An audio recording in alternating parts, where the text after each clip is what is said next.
Contradiction number 29. More science equals less progress. One of the domains that science gives little instruction on is ethics. When people hail science as the prime indicator of human achievement, I often wonder what they mean. Science gives us every impressive tool to solve practical problems. It put a man on the moon, it gave us penicillin, it can make us travel thousands of miles in mere hours. Great. However, we often forget that it is we who decide how the tools are to be used, and unfortunately, almost every achievement in science is traced to, or eventually used for, unethical gains. The rockets used to put a man on the moon were first invented to be intercontinental ballistic missiles. Life-saving drugs are now in the hands of profit-making pharmaceutical companies. We can only fly on jet engines, jets, because the Nazis first developed them as unmanned bombs to travel across countries. I wonder what would happen if we ever found a cure for AIDS. We would do to that cure what we've done with antidepressant drugs or anti-malarial drugs and so many others. We would seek to profit from the invention. Look at what automobiles and airplanes have done to us. But were their inventions not primarily motivated by war? So, we've got fast airplanes. That's just a faster way for two countries to go to war and destroy each other.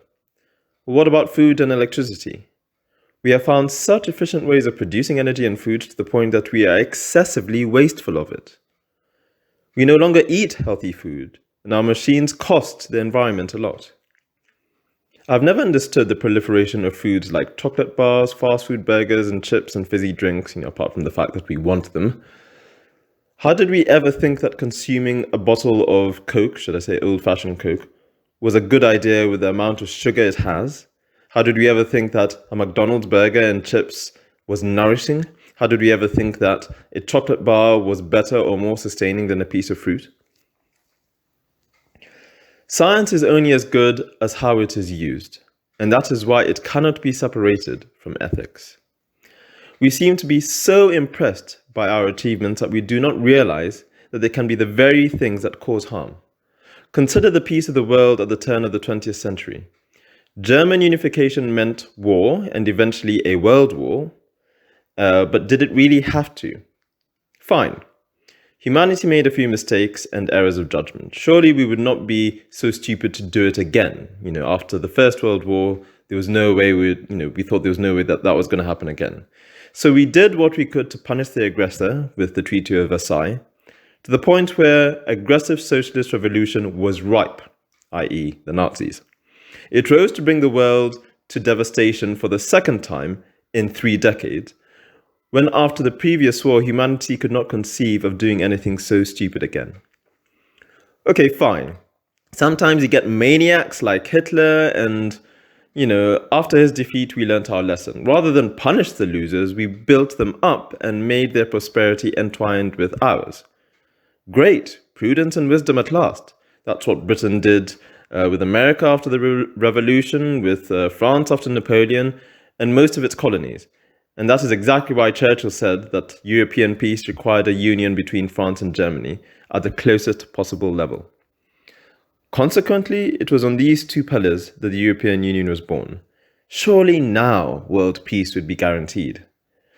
But guess what? The invention of the atom bomb yielded insecurity and distrust between the superpowers. Lo and behold, a few decades after the end of the second global cataclysm, we were in for a third, the Cold War. Were it not for nuclear weapons, it would most definitely, or almost definitely, have been hot. And it very nearly was.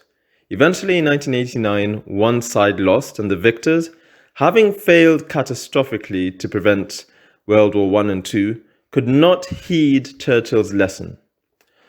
Russian and Western prosperity needed to be intertwined after the end of the Cold War. Instead, we chose the World War I approach: humiliate the enemy. Are we at all surprised that another leader of this superpower, is replaying German 1930s all over again in Russia? He is fueled by his country's humiliation in losing the Cold War. He has consolidated all power and liquidated his internal enemies. He has remilitarized his country and invaded for the sake of asserting himself and his country. He seems to place very little value in human life and considers death merely as part of the game that needs to be played.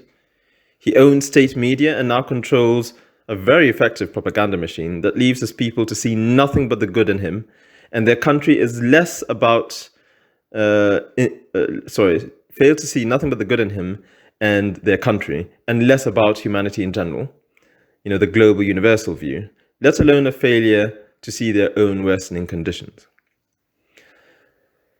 This man is not a mistake of history. In fact, I'm not even sure that we should be surprised about him. This is humanity.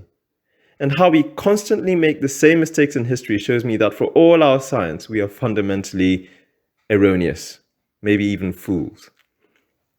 So don't mention the word progress to me again until we've solved the real problem of nature, the corruption of humanity itself.